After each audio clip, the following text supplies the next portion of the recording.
नमस्कार दोस्तों, कैसे हैं आप सब लोग। उम्मीद करता हूँ अच्छे होंगे, अपनी स्टडी अच्छे से कर रहे होंगे। दोस्तों, आज दिनांक 19 अगस्त 2026 को प्राइम एजुकेशन हब के इस यूट्यूब चैनल पे आप सबका स्वागत करता हूँ।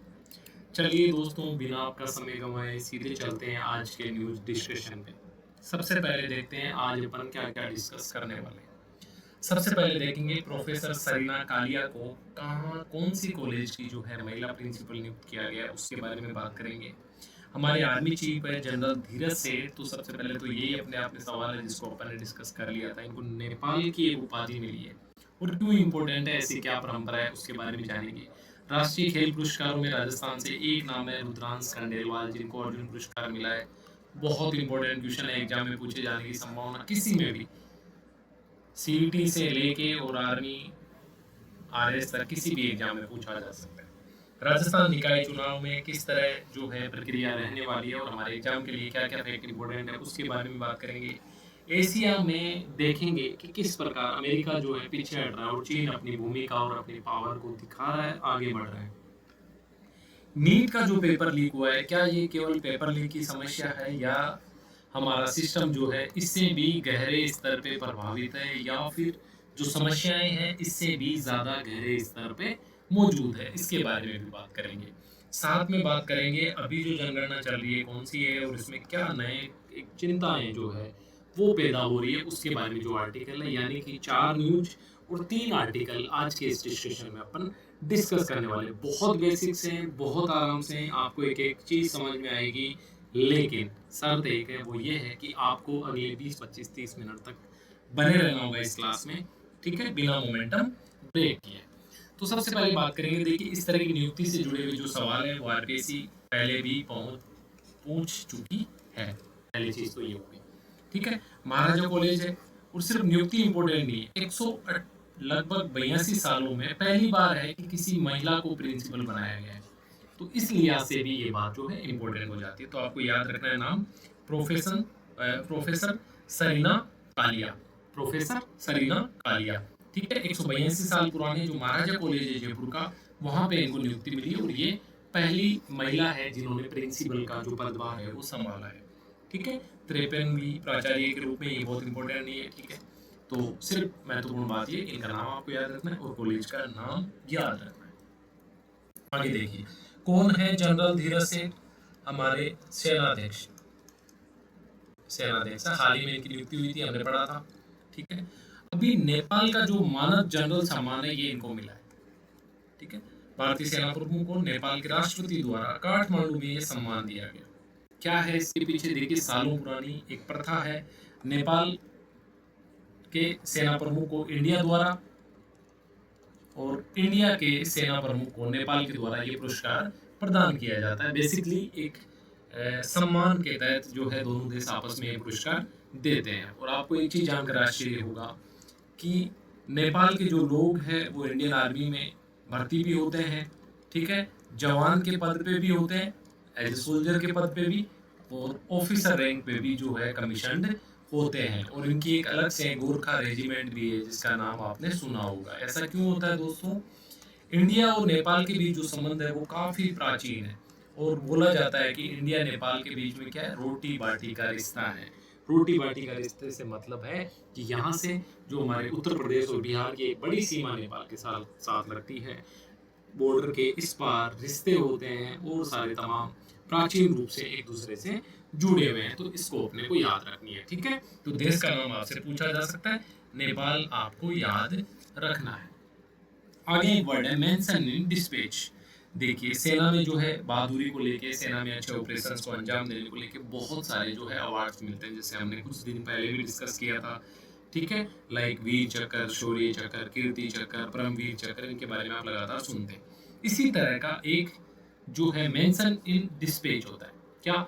सेना का एक बहादुरी या उत्कृष्ट कार्य को लेके जो है उनके रिकॉर्ड में दर्ज किया जाता है, जो डॉक्यूमेंट होता है उस ऑफिसर या सोल्जर का, ठीक है? उसके रिकॉर्ड में दर्ज किया जाता है। अब सबसे बड़ा कन्फ्यूजन आपको ये हो सकता है कि क्या सिर्फ व्यक्तियों को मिलता है? जी नहीं, सिर्फ व्यक्तियों तक सीमित नहीं है। जो डॉग स्क्वाड होते हैं, डॉग यानी जो हमारे कुत्ते भर्ती किए जाते हैं सेना में, जो कि बहुत स्पेशल होते हैं, ऑपरेशंस वगैरह में उनकी जो स्किल होती है बहुत आउटस्टैंडिंग होती है। तो उनको भी, और जो घोड़े होते हैं जो मिलिट्री यूज करती है उनको भी अगर आउटस्टैंडिंग परफॉर्मेंस करे तो उनको भी दिया जा सकता है सैनिकों के साथ साथ। ठीक है, ब्रिटिश टाइम का पुरस्कार है, लेकिन भारतीय सेना ने भी इसको कंटिन्यू रखा आजादी के बाद भी। तो अभी हाल ही में न्यूज में क्यों है, एक असोल्ट डॉग है टाइसन, जम्मू कश्मीर में बेसिकली एक ऑपरेशन हुआ था, उस ऑपरेशन में इन्होंने शानदार काम किया, यानी कि एक बड़ी लीड जो है हमारे सैनिकों को मिली उससे, इस वजह से इनको ये टाइसन को ये सम्मान दिया गया है, तो इसको भी अपने को याद रखना है। अभी देखिए अर्जुन पुरस्कारों की जो है घोषणा हो गई है, कौन से ईयर के, 2025 के। ठीक है, अर्जुन पुरस्कार, इसमें बहुत सारे नाम है, लिस्ट रहेगी, आगे अपन डिस्कस करेंगे। हमारे लिए सिर्फ एक नाम जो मोस्ट इम्पोर्टेंट है वो है रुद्रांश खंडेलवाल। ठीक है, क्योंकि रुद्रांश अकेले व्यक्ति हैं जिनको राजस्थान से ये अवार्ड के लिए चुना गया है। कौन है, क्या करते हैं रुद्रांश, देखिए पैरा शूटर है। ठीक है, हमने बात करी थी ना, एक नॉर्मल शूटर होता है और एक जो किसी भी तरह की दिव्यांगता से जो ग्रसित होते हैं उनको बोला जाता है पैरा एथलीट, और इनकी जो प्रतियोगिता होती है उसको भी बोला जाता है, जैसे कि पैरा ओलंपिक, ठीक है, पैरा एशियन गेम्स, इस तरह से है ना, para national, para state tournament, इस तरह से। ठीक है, कहाँ के रहने वाले, भरतपुर के रहने वाले हैं रुद्रांश खंडेलवाल, और अब भरतपुर जिले के पहले अर्जुन अवार्डी भी ये बन गए हैं। और सबसे बड़ी बात कि मात्र 19 साल की आयु में इन्होंने ये उपलब्धि हासिल करी है। ठीक है, बहुत सारे पदक इन्होंने, 25 से ज्यादा अंतर्राष्ट्रीय और 4 विश्व रिकॉर्ड इनके नाम है। ठीक है, तो बड़ी बात है और बड़ा अच्छा जो है अचीवमेंट है रुद्रांश का। आगे बात करते हैं, कौन कौन से हैं राष्ट्रीय खेल पुरस्कार जो कि 2025 में दिए जा रहे हैं। देखिए, एक पुरस्कार है खेल रत्न, जो कि 2014 से लगातार दिया जा रहा था। ठीक है, लेकिन अभी 2025 में ये किसी भी खिलाड़ी को नॉमिनेट इसके लिए नहीं किया गया है, तो खेल रत्न पुरस्कार नहीं मिलने वाला। अर्जुन पुरस्कार दूसरे सर्वोच्च पुरस्कार है, उनमें 17 खिलाड़ियों का चयन किया गया है, और एक रुद्रांश जो है वो कहाँ से है, राजस्थान से है, तो ये भी अपने को ध्यान में रखना है। ठीक है, 5 कोच जो है उनको मिला है, 3 नियमित जो यानी कि अभी भी कोचिंग दे रहे हैं, और 2 को लाइफ टाइम, यानी कि ऐसे कोच जिन्होंने अपने जीवन काल में बहुत अच्छा कोचिंग का उनका करियर रहा, उनकी वजह से प्लेयर्स जो है मेडल लेके आए, लेकिन अब उनकी एज हो गई है, उनको दिया जाता है लाइफ टाइम अचीवमेंट पुरस्कार। राइट, ये बात भी आपको समझ आ गई होगी। तो 5 टोटल कोच को मिलने वाला है, और एक जो संस्था है आर्मी की पैरा ओलंपिक नोड जो पुणे है उसको भी इसमें चयनित किया गया है। ठीक है, और खेल मंत्रालय ने घोषणा करी है कब, 18 अगस्त 2026 को, यानी कि कल। ठीक है, और ये अब जल्दी ही दिए जाएंगे, और 2014 के बाद यानी कि 12 वर्षों में पहली बार हुआ है कि खेल रत्न पुरस्कार के लिए किसी भी खिलाड़ी का नाम नॉमिनेट इन्होंने नहीं किया है। ये जो पूरी की पूरी लिस्ट है ये आप याद कर लेंगे, जैसे कि तेजस्वी सिंह शंकर। आप यूं समझिए कि ये जो है पिछले 1 साल के सबसे इम्पोर्टेंट जो प्लेयर्स है, ये लिस्ट आपको हल्के से अच्छे से देखने का एक फायदा ये होगा कि आपको इनके जो गेम्स है वो भी याद हो जाएंगे। ठीक है, और कई बार इस तरह का मैचिंग वाला जो सवाल है वो भी पूछ लिया जाता है। एक और चीज याद रखेंगे कि चयन समिति के जो अध्यक्ष है, न्यायमूर्ति जो सेवानिवृत्त जो जस्टिस है हमारे अरुण कुमार मिश्र बेसिकली, वो इसके अध्यक्ष थे जिन्होंने ये 17 नामों का और जो है चयन किया है। राइट, तो ये चीज भी आपको ध्यान रखनी है। चलिए आगे, ये लिस्ट आप देख लेंगे। राइट, अब अपन देखते हैं कि सबसे पहले कैसे पुरस्कार शुरू हुए थे। देखिए 1961 में जो है अर्जुन पुरस्कार देने की शुरुआत की गई थी। 1947 में देश आजाद हुआ। शुरुआती सालों में तो देखिए बहुत सारे अन्य काम किए जा रहे थे, लेकिन जब चीजें थोड़ी सेटल हुई तब जाके 1961 में जो है अर्जुन पुरस्कारों की शुरुआत की गई। क्या है क्राइटेरिया, 4 साल तक लगातार जो प्लेयर अच्छा प्रदर्शन करता है राष्ट्रीय अंतर्राष्ट्रीय प्रतियोगिताओं में उसको दिया जाता है। कितना पुरस्कार मिलता है, 15 लाख रुपए का पुरस्कार इसके तहत दिया जाता है। पुरस्कार के साथ में क्या मिलती है, एक प्रतिमा मिलती है। प्रतिमा किसकी मिलती है भाई, प्रतिमा मिलती है अर्जुन की। ठीक है, कांस्य की प्रतिमा। तो ये चीज अपने को याद रखनी है। फिर 1961 के बाद खेल रत्न पुरस्कार की घोषणा की गई, कब, 1991-92 में। पीवी नरसिम्हा राव सरकार थी, इन्होंने कहा नहीं यार प्लेयर्स को और भी हमें कुछ ऐसा मोटिवेशन देना पड़ेगा जिससे कि ये और ज्यादा मोटिवेशनल हो खेलने के लिए आगे। तो 1991-92 में शुरुआत की गई, और पुराना नाम था इसका राजीव गांधी खेल रत्न पुरस्कार, जिसका नाम बदल के क्या कर दिया, मेजर ध्यानचंद कर दिया। कब से, 2021 से। यानी कि पहले था राजीव गांधी खेल पुरस्कार, इसका नाम बदल के 2021 में कर दिया मेजर ध्यानचंद। और यहाँ पे अवार्ड क्या हो गया, 25 लाख रुपए दिए जाते हैं। और पहले जो विजेता थे इसके विश्वनाथन आनंद थे, हमारे शतरंज के जो प्लेयर थे, ठीक है। विश्वनाथन आनंद इसके पहले विजेता थे। इसमें 25 लाख, यानी कि ये सर्वोच्च खेल पुरस्कार हो गया इस तरह से इस कैटेगरी में। फिर द्रोणाचार्य, अब द्रोणाचार्य का मतलब आपको पता है कोचिंग से जुड़े हुए पुरस्कार दिए जाते हैं। तो परमवीर सिंह, छोटेलाल यादव और नेवा चौहान, ये तीन तो ऐसे हैं जो अभी भी कोचिंग करवा रहे हैं। नाम याद रखेंगे, इंपॉर्टेंट है। परमवीर सिंह, छोटेलाल यादव, नेहा चौहान, ठीक है। ये तीन नाम जो अभी भी कोचिंग करवा रहे हैं। और द्रोणाचार्य लाइफ टाइम, यानी कि ऐसे लोग जिन्होंने कोचिंग पहले करवाई थी और बहुत अच्छे रिजल्ट्स दिए, लेकिन अभी जो है वो ओल्ड एज हो गए हैं। तो धर्मेंद्र सिंह यादव को मुक्केबाजी और वीरेंद्र कुमार को कुश्ती। तो ये चीज अपने को ध्यान में रखनी है। अब देखिए, हमारे यहाँ आपको पता है चुनाव होने वाले हैं, और चुनाव की जो घोषणा है निकाय चुनाव की हो गई है। निकाय से मतलब हो गया आपका शहरी निकाय। क्या क्या आता है शहरी निकाय में, देखिए, नगर निगम के चुनाव होंगे, नगर परिषद के चुनाव होंगे, ठीक है, और नगर पालिका के चुनाव होंगे। निगम में कैसे आता है, जैसे अजमेर जैसी महत्वपूर्ण जो सिटीज है, बड़ी जयपुर, अजमेर, ठीक है, जोधपुर, कोटा, बीकानेर, ये सारे। परिषद में हमारे किशनगढ़ जैसी छोटी जो मीडियम सिटीज है वो, और पालिका में किशनगढ़ से भी छोटी सिटीज, क्योंकि पहले आपको पता है किशनगढ़ जो है नगर पालिका थी। तो ये जो शहरी क्षेत्र के चुनाव है, इनका पूरा कार्यक्रम आ गया है। तो आपको क्या क्या फैक्ट याद रखना है, देखिए, टोटल कितने चुनाव है, 309 नगरीय निकाय है राजस्थान में। ये फैक्ट आपको सबसे पहला याद रखना है।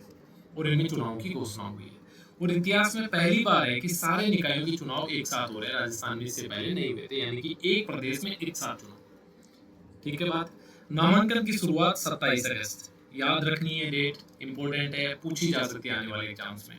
फिर नामांकन वापस की 31। नामांकन का मतलब क्या समझते हैं, देखिए, फॉर्म भरने की डेट समझिए आप। फॉर्म भरने की डेट किसके लिए, इलेक्शन लड़ने के लिए। तो ये शुरुआत कब से हो जाएगी, 27, यानी कि किसी भी XYZ पर्सन को चुनाव लड़ना है तो उसको 27 अगस्त के बाद वो जाके फॉर्म भर सकता है। लेकिन ऐसा नहीं 27 अगस्त से 27 सितंबर तक, नो, 31 अगस्त तक एंड डेट, ठीक है। यानी कि फॉर्म आपने भर दिया 31 तक, अब आप वापस भी ले सकते हो 31 तक, ठीक है। मूड हो गया कि नहीं यार चुनाव नहीं लड़ना है, मेरा जो दूसरा दोस्त है वही चुनाव लड़ रहा है, ऐसा कुछ हो जाता है, या पार्टी आपसे रिक्वेस्ट करती है, व्हाटएवर रीजंस, है ना। तो आपको आखिर कब तक ले सकते हो, 31 तक। अगर आपने 31 की शाम तक अगर वापस नहीं लिया तो उसके बाद आपको चुनाव आपका लड़ना ही पड़ेगा फिर, ठीक है। नहीं, सॉरी, थोड़ा गलत पढ़ा दिया। 31 तक तो नामांकन की आखिरी तारीख है, रिलैक्स, ठीक है। 27 को नामांकन की शुरुआत होगी, 31 तक आखिरी तारीख है। उसके बाद नाम वापसी कब तक है, 3 सितंबर तक। देखिए, 27 अगस्त को फॉर्म भरने चालू हो जाएंगे, 31 अगस्त फॉर्म भरने की लास्ट डेट है, और 3 सितंबर तक अगर किसी का मूड नहीं हुआ, इस समय मान लीजिए XYZ पर्सन ने इलेक्शन में भर दिया, फॉर्म भर दिया, लेकिन बाद में मूड हो गया, तो 3 सितंबर 2026 की शाम तक जो आप है अपना नाम, अपना फॉर्म वापस ले सकते हैं। फिर चलो 3 तारीख को शाम तक ये बात खत्म होगी। फिर जितने भी लोग हैं उनके जो वोट कम होंगे पहले चरण में, यानी कि लगभग आधे निकायों में कब होगा, 9 तारीख को, और उसके बाद बचे हुए आधे में कब होगा, बचे हुए आधे में 11 सितंबर को। ये बात भी आपको समझ आ गई होगी। चलिए ठीक है, फिर रिजल्ट कब आएगा, 3 दिन के बाद 14 सितंबर को इनका रिजल्ट आएगा। फिर निकाय प्रमुखों के चुनाव कब होंगे, निकाय प्रमुख यानी कि इन सबके हेड। देखिए, ये सारे जो चुनाव होंगे ये मेंबर्स के चुनाव होंगे, जिनको क्या बोला जाता है, पार्षद बोला जाता है, पार्षद बोला जाता है। फिर ये पार्षद मिलकर अपना सबका चेयरमैन नियुक्त करेंगे। तो ये चेयरमैन का चुनाव कब हो रहा है, 21 सितंबर को, 21 सितंबर को इन सबके चेयरमैन के। फिर वाइस चेयरमैन, यानी कि अगले दिन 22 सितंबर को वाइस चेयरमैन का इलेक्शन होगा। तो ये चीजें आपको ध्यान रखनी है, अच्छे से पढ़ेंगे, अभी देख लेंगे, और जब जब ये चीजें आगे बढ़ती रहेगी तब अपन और देखेंगे, क्योंकि इससे जुड़े हुए सवाल आपसे पूछे जा सकते हैं।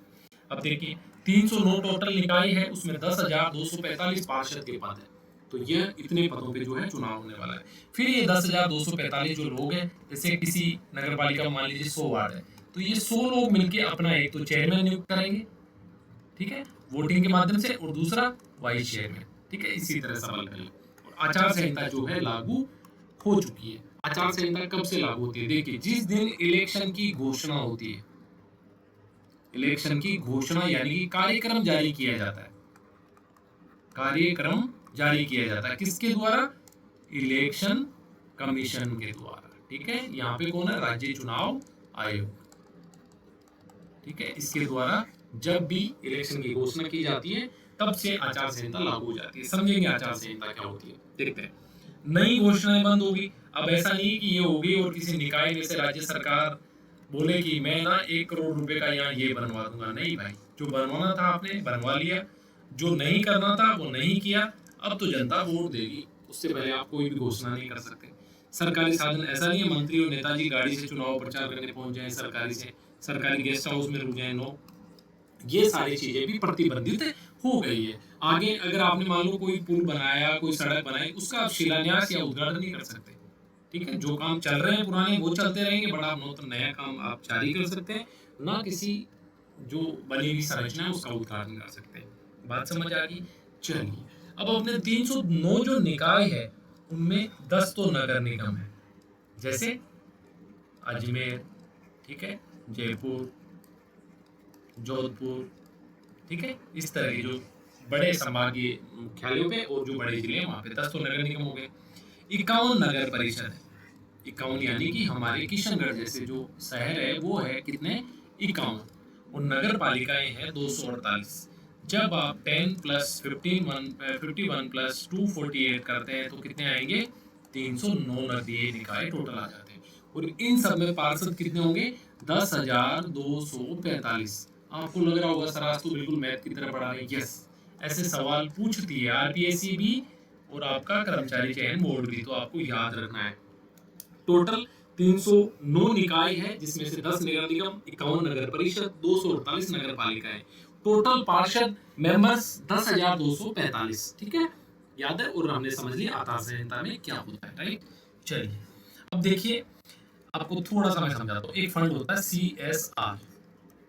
क्या मतलब होता है, सी का मतलब कॉर्पोरेट, एस का मतलब सोशल, ठीक है, आर का मतलब रेस्पॉन्सिबिलिटी। चलिए, क्या होता है भाई ये, देखिए बहुत सारी बड़ी कंपनी जो है काम करती है हमारे आसपास। ठीक है, जैसे आप एग्जांपल लेंगे अडानी, अंबानी, ठीक है, और भी छोटी जैसे आरके मार्बल हो गया। ठीक है, जैसे अडानी का लॉजिस्टिक पार्क है, आप जब भोजियावास फलोदा की तरफ जाते हैं किशनगढ़ से तो लॉजिस्टिक पार्क है। ठीक है, चलिए भाई, कंपनी है, इन्होंने एस्टैब्लिश करी है, इन्होंने पैसा लगाया है, ये अपना व्यापार कर रहे हैं, बहुत ही ईमानदारी से कर रहे हैं। ठीक है, तो इन पे क्या जवाबदेही डाली है, तो एक जवाबदेही डाली जाती है, इसको बोला जाता है CSR, कॉर्पोरेट सोशल रेस्पॉन्सिबिलिटी।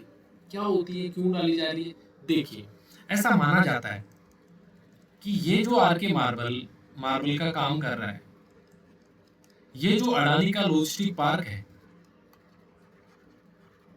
इन सब की वजह से ये हमारे समाज के लोग काम कर रहे हैं इनमें, एक मजदूर के रूप में। ठीक है, समाज के लोग काम कर रहे हैं। दूसरी बात, इनकी वजह से पोल्यूशन होता है। इस पोल्यूशन का नुकसान किसको होता है, नुकसान तो हमें होता है, आरके मार्बल के सामने तो हम लोग ही निकलते हैं। ठीक है, और क्या होता है, इनकी वजह से जो है और कई तरह के एनवायरमेंटल चैलेंज फेस करने पड़ते हैं। ठीक है, तो क्या भाई, तो कि भाई इनकी रेस्पॉन्सिबिलिटी बनती है, किसके प्रति बनती है, समाज के प्रति, समाज के प्रति। तो बोले क्या किया जाए, तो 2013 में एक कानून बनाया गया। ठीक है, जिस कानून के तहत इन कंपनियों को 3 साल का इनका जो टोटल प्रॉफिट है, टोटल जो लाभ है, उसका 2% इनको समाज के काम पे खर्च करना पड़ता है। तो आप देखते होंगे अडानी लॉजिस्टिक पार्क वाला कई सारे गवर्नमेंट स्कूल्स में टॉयलेट्स बनवाते हैं, कई जगह ब्लैक बोर्ड्स बनवाते हैं, कई जगह डिजिटल बोर्ड्स देते हैं। ठीक है, कई जगह कोई स्कूल में कमरा बनवाते हैं। इसी तरह आरके वाले भी बहुत सारे काम करते हैं। ये सारा किसके माध्यम से, ये जो 2% का कानूनी प्रावधान भारत सरकार ने डाला है, इसकी वजह से इनको ये पैसा खर्च करना पड़ता है। और हमें लगता होगा ये तो भला काम कर रहे हैं। नो, काम अच्छा है, अगर ये सही मायने में करें, थोड़ा और बढ़ाना चाहिए। 2% बहुत कम है, क्योंकि समाज को जो नुकसान होता है वो बहुत बड़ा होता है। ठीक है, तो ये चीज है। अब यहाँ क्या हुआ, देखिए हिंदुस्तान जिंक भी एक कंपनी है। ठीक है, और इस पे भी CSR के जो प्रावधान है 2% वाले वो लागू होते हैं। आफरी क्या है, आफरी एक संस्था है जो कि अवस्थित है कहाँ पे, जोधपुर में। और जब जब भी आफरी या फिर काजरी आपको पूछे कि ये कहाँ पे है, तो दोनों ही कहाँ पे है, जोधपुर में। ठीक है, आफरी वन अनुसंधान के अंदर है और काजरी जो है वहां पे जलवायु अनुसंधान के अंदर है। ठीक है, चलिए ये बात हो गई। तो जोधपुर की जो आफरी है ये किसके लिए काम करती है, वन लगाने और वनों में इनकी एक्सपर्टीज है, वन अनुसंधान यानी कि रिसर्च करती है वनों के मामले में। तो इन दोनों ने यानी कि जोधपुर का आफरी प्लस जो हिंदुस्तान जिंक है, दोनों ने एक समझौता किया।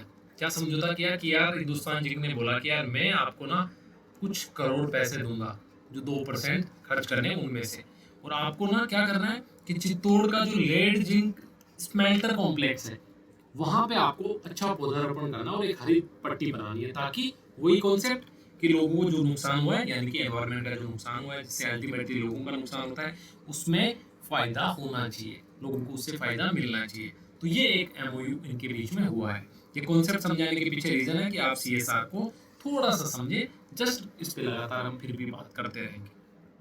हरित पट्टी का विकास करना है, ठीक है, पर्यावरण का संरक्षण होगा और जैव विविधता का संवर्धन भी होगा।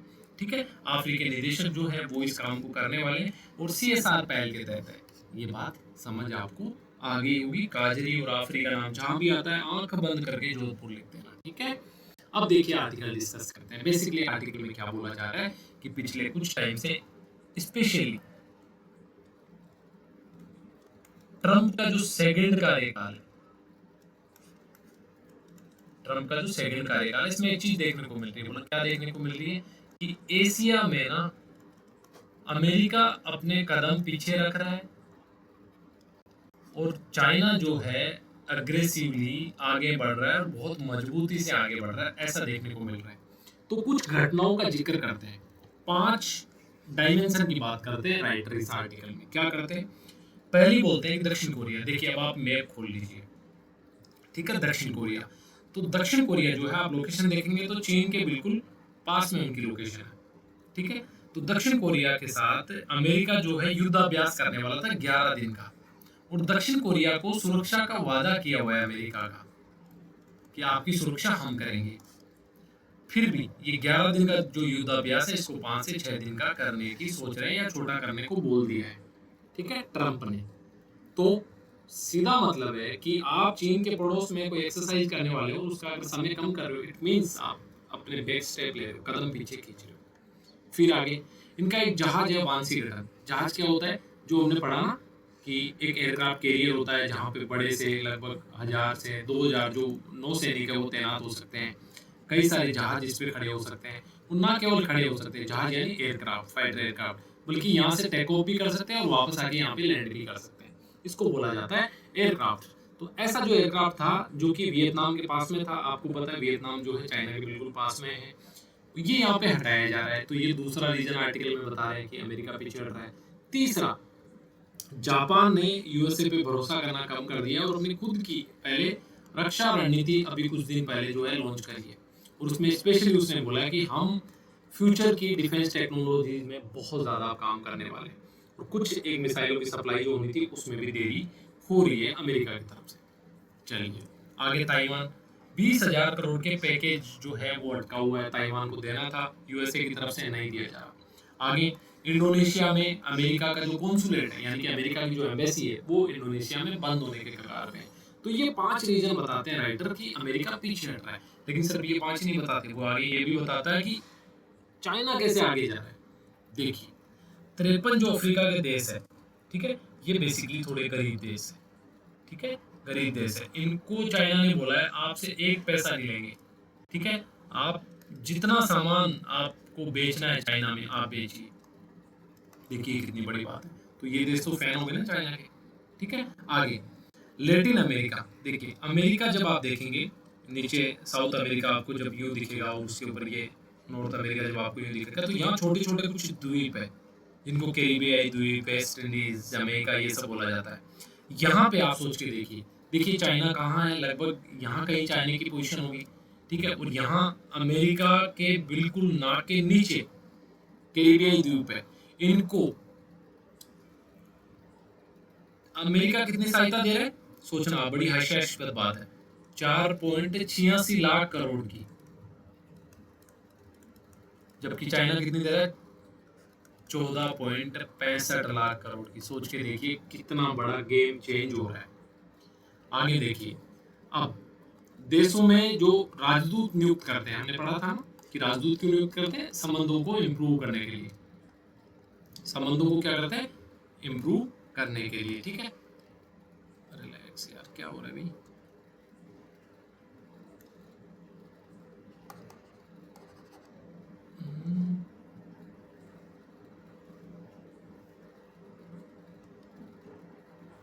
एक सेकंड, जस्ट मिनट। हाँ, तो संबंधों को इम्प्रूव करने के लिए, हाँ ठीक हो गया। तो संबंधों को इम्प्रूव करने के लिए जो है राजदूत नियुक्त करते हैं। अब आप देखिए चाइना ने जो है पूरी दुनिया में 274 राजदूत नियुक्त कर रखे हैं, जबकि अमेरिका 271, यहाँ भी पीछे हट रहा है। आगे फिलीपींस के सामने, फिलीपींस एक देश है जिसके सामने नौसैनिक वायुअभ्यास किया चीन ने, अपनी ताकत दिखाई। जापान के पास ले जाके चीनी विध्वंसक ने लाइव फायर की, यानी कि जापान को भी आंखें दिखाई। और ताइवान के पास लगातार सैन्य मौजूदगी बनाई हुई है, यानी कि चीन बहुत अग्रेसिव है पूरे मामले में, ठीक है। इंडोनेशिया के साथ में जो है ताइवान के पूर्व में संयुक्त नौसैनिक अभ्यास, यानी कि इंडोनेशिया के नजदीक जा रहा है कौन, चाइना। इधर दक्षिण कोरिया से अपने संबंध सुधार रहा है कौन, चाइना, ठीक है। और दोनों देशों के बीच 15 सहयोग समझौते में, यानी कि कहने का मतलब ये है कि कहीं ना कहीं अमेरिका जो है पीछे हट रहा है और चाइना उस जो गैप हो रहा है उसको भर रहा है। आगे बात करते हैं कि 27 देशों वाले इंडेक्स में अमेरिका की रेटिंग जो है नीचे गिर रही है, ठीक है। डेटा बहुत इंपॉर्टेंट नहीं है इन सबका, लेकिन बेसिकली एक ही पॉइंट निकल के आता है कि चाइना जो है वो तेजी से आगे बढ़ रहा है। और ये जो बात कही जाती थी कि आने वाली जो सदी है, आने वाली सदी यानी कि 21वीं सदी, ये एशिया की सदी बोली जाती है, एशिया की सदी। और चीन जो है आपको पता है एशिया का प्रमुख देश है, और चीन अपनी दावेदारी बहुत मजबूती से पेश कर रहा है। भारत के लिए क्या मायने, देखिए विदेशी संबंधों में बदलाव बहुत तेजी से आते हैं, भारत के लिए चिंताजनक है, क्योंकि सीमा विवाद है हमारा चीन के साथ। और चीन की और जो इंडिया को लेके पॉलिसीज है वो बहुत स्टेबल नहीं है, तो भारत को वो चौकन्ने तरीके से काम करना होगा। चलिए आगे आगे बात करते हैं कि नीट से आगे क्या। देखिए नीट का पेपर लीक हुआ, बहुत सारे स्टेप गवर्नमेंट ने ले लिए। यहाँ राइटर उसके बारे में बात नहीं कर रहे, वो बोल रहे हैं वो छोटी सी समस्या है, यानी कि नीट का पेपर लीक होना वो छोटी समस्या है। प्रॉब्लम इससे भी बहुत बड़ी है। क्या है, सबसे पहले फीस की मांग, यानी कि जो प्राइवेट एमबीबीएस कॉलेज है, एमबीबीएस यानी कि जो डॉक्टर की पढ़ाई करवाते हैं बेसिकली, उनकी फीस 45 से 55 लाख रुपए है, जो कि बहुत ज्यादा है। एनआरआई जो सीटें हैं उन पे तो लगभग 1.4 करोड़ तक है, और रूस यूक्रेन में यही पढ़ाई 35 लाख में पूरी हो जाती है। आप सोच के देखिए। फिर भी चलो एक मिनट के लिए मान लेते हैं कि ठीक है फीस अच्छी दी इन्होंने, लेकिन अस्पताल जो है उनकी गुणवत्ता, प्रयोगशालाओं की गुणवत्ता, उपकरण, फैकल्टी की कमी, ये सारी चीजें ना केवल सरकारी कॉलेजों की प्रॉब्लम है, बल्कि निजी सेक्टर के कॉलेज भी घटिया तरीके से। आप सोच के देखिए 50 लाख रुपए आप फीस दे रहे हैं और आपको ब्लैक बोर्ड पे चौक से पढ़ाया जा रहा है, आप जहां बैठे हैं ऊपर से चूना गिर रहा है। Is there make any sense? No. इसी तरह की बात की जा रही है गोस्ट फैकल्टी, यानी कि फैकल्टी सिर्फ कागजों पे मौजूद है, उसको पेमेंट जा रही है सरकार की तरफ से, लेकिन वो पढ़ा नहीं रहा है। तो ये जो सारी समस्याएं इनको अपने को देखना पड़ेगा, ये यहाँ पे राइटर बोल रहे हैं। आगे कि गुणवत्ता जो है वो बिल्कुल अच्छी नहीं है। अभी पीजी यानी कि नीट पोस्ट ग्रेजुएशन के लिए कट ऑफ को 0 करना पड़ा, यानी कि बच्चे ही नहीं मिल रहे हैं, बच्चों के मार्क्स ही नहीं आ रहे, यानी कि क्वालिटी क्या है, 0 है। आगे हर डॉक्टर बनने के बाद वो सिटी में रहना चाहता है। अरे भाई भारत तो गांवों में बसता है ना, लेकिन उन गांवों में कोई नहीं जाना चाहता। भारत के ग्रामीण एरिया में किसी डॉक्टर को पोस्टिंग नहीं चाहिए। तो ये भी एक बड़ी असमानता है जिसकी तरफ राइटर यहाँ पे अपना ध्यान जो है दिलाना चाहते हैं। आगे की भाई सुधार क्या हो सकते हैं, सबसे पहली चीज की भाई संख्या बढ़ानी है मेडिकल कॉलेजों की। कौन से मेडिकल कॉलेजों की, गवर्नमेंट की। साथ में उनकी क्वालिटी भी इंप्रूव करनी है भाई, सिर्फ संख्या बढ़ाने से काम नहीं चलेगा, यानी कि क्वालिटी और क्वांटिटी दोनों पे काम करना पड़ेगा। आगे प्राइवेट सेक्टर की फीस का नियमन किया जाना चाहिए। ऐसा नहीं है कि मन मर्जी से, कम से कम यार उस लेवल की आप क्वालिटी और इंफ्रास्ट्रक्चर तो प्रोवाइड करो। आप सर्च कीजिए गूगल पे, जो गवर्नमेंट मेडिकल कॉलेज है, जो प्राइवेट मेडिकल कॉलेज भी है, उनका इंफ्रास्ट्रक्चर उस लेवल का नहीं है जिस लेवल की वो फी लोगों से लेते हैं। ठीक है, और आगे देखिए डिजिटल सत्यापन होना चाहिए, यानी कि जो फैकल्टी जो भी सुधार किए जाए उनका लगातार मॉनिटरिंग उनकी होनी चाहिए। आगे जो डॉक्टर गाँव में जाकर सेवा करें उनको एक्स्ट्रा जो है प्रोत्साहन देने चाहिए, ये सारी बातें भी इसमें की गई है। आगे देखिए आपको पता है जनगणना हो रही है, और अभी जो जनगणना हो रही है 16वीं जनगणना है। पहली तो यही बात याद रखनी है, आपसे किसी एग्जाम में सीधा ही पूछ लिया जाएगा कि ये कौन सी जनगणना है, 16वीं, 15वीं, 12वीं, 11वीं, और फिर आप तुक्का मार के आएंगे 12वीं। लग रहा होगा मेरा पेपर बढ़िया हुआ है। अच्छा, शाम को आंसर की आती है, फिर आंसर की में मिलाया जाता है, तो वहां पे ढेर हो जाते हो माइनस मार्किंग के बाद। फिर घर वाले पूछते हैं कि नहीं ये तो पता नहीं कुछ गड़बड़ होगी। अरे भाई गड़बड़ नहीं हुई, आपने अच्छे से पढ़ा नहीं, और पढ़ने के बाद आपने अच्छे से रिवाइज नहीं किया। ये दोनों काम किए होते हैं ना, गड़बड़ नहीं होती। तो 16वीं जनगणना है, पहली चीज याद रखनी है।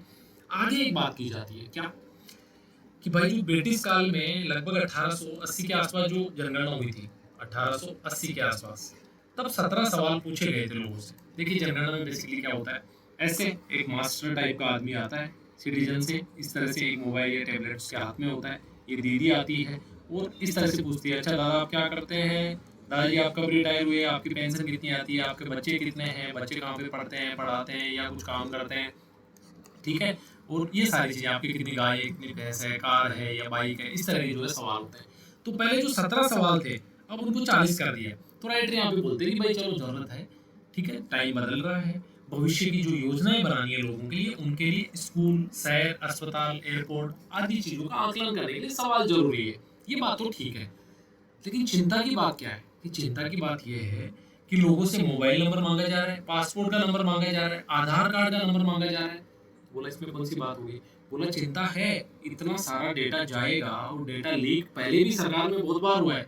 अगर लोगों का डेटा लीक हो गया तो बहुत सारे गलत लोगों के पास जानकारी चली जाएगी। आप ये पूछ लीजिए ना कि आपके पास पासपोर्ट है या नहीं, यहाँ तक बात ठीक है कि आपने पूछ लिया, आपको लग गया हाँ यार संपन्न आदमी है। नहीं, आप उस पासपोर्ट के नंबर क्यों पूछ रहे हो, यानी कि यहाँ पे राज्य यानी कि सरकार क्या चाहती है, अपने नागरिकों पे निगरानी क्यों बढ़ाना चाहती है, यह राइटर बोला जाता है। ठीक है, आगे बोलते हैं कि भाई चलो ठीक है आपने डिटेल मांग ली, लेकिन ये जो 30 लाख लोग, ये भैया और दीदी, ये जो जनगणना कर रहे हैं, इनके इस सिस्टम की क्या क्रेडिबिलिटी है, यानी कि इस मोबाइल और टैबलेट की सुरक्षा कितनी है। ये सब अपने निजी मोबाइल और टैबलेट से, तो यहाँ से डेटा लीक नहीं होगा, इस बात की आप कितनी श्योरिटी देते हैं, ये भी ठीक बात है। आगे बोलते हैं कि ऐसा पहली बार नहीं हुआ है। 2018 में व्हाट्सएप पे बहुत सारे लोगों ने 500 रुपए में लाखों करोड़ों लोगों का डेटा बेचा है, कि 500 रुपए दो, आपको जितने चाहिए उतने में आधार कार्ड दे देता हूँ, उतने नाम दे देता हूँ। हाल ही में एआई जो मॉडल है वो डेटाबेस में सेंड लगा रहे हैं। 2023 में जो कोविड था, जो वैक्सीन लगा था, उसका डेटा लीक हो गया था। अब जब ये तमाम चीजें हैं यहाँ पे सामने, तो फिर आप इतनी जो सेंसिटिव इंफॉर्मेशन है इंडिविजुअल की, वो क्यों ले रहे हो। ठीक है, सबसे बड़ा खतरा है कि अगर किसी गलत हाथों में लग गया, कोई साइबर अटैक हो गया, तो लोगों का एक बड़ा डेटा, आधार, मोबाइल, पासपोर्ट, उनका जो डेटा है एक जगह, एक पूरी की पूरी नागरिकों की प्रोफाइल उनके द्वारा तैयार कर दी जाएगी। आगे देखिए राजस्थानी आभूषण है, आपकी जानकारी के लिए ऐड कर दिए। ठीक है, आप इनको जब आपको पीडीएफ मिल जाए, और क्लास में भी आप इसको आराम से पीडीएफ से देखे, और अपने नोट्स भी अगर आपने अलग से आर्ट एंड कल्चर के लिए कुछ लिख रख रखा है तो उसमें ऐड कर लीजिए, या फिर अपनी करंट वाली भी बना लीजिए। इससे भी जुड़ा हुआ एक आधा सवाल हर एक दूसरे एग्जाम में पूछा जाता है, कि सिर पे कौन से आभूषण, ठीक है, नाक में कौन से, कंठ में, हाथ में, बाजू में, तो ये आप देख लीजिए। ठीक है, उधर सब पुरुषों के जो आभूषण, उसी तरह जो है बच्चों के आभूषण, और हमारे जो कुछ इंपॉर्टेंट जो पशु है उनके आभूषणों के बारे में भी बात की जा रही है। अनवांटेड में आपका समय इसमें खराब नहीं करूंगा। तो आज की हमारी डिस्कशन उम्मीद करता हूँ अच्छी रही होगी। ठीक है, लेट मी नो अगर आपको लगता है कि अच्छी रही है और इसमें कुछ सुधार की जरूरत है, तो प्लीज आप मुझे बताइए। ठीक है, अपना ख्याल रखिए। Thank you so much. जय हिंद।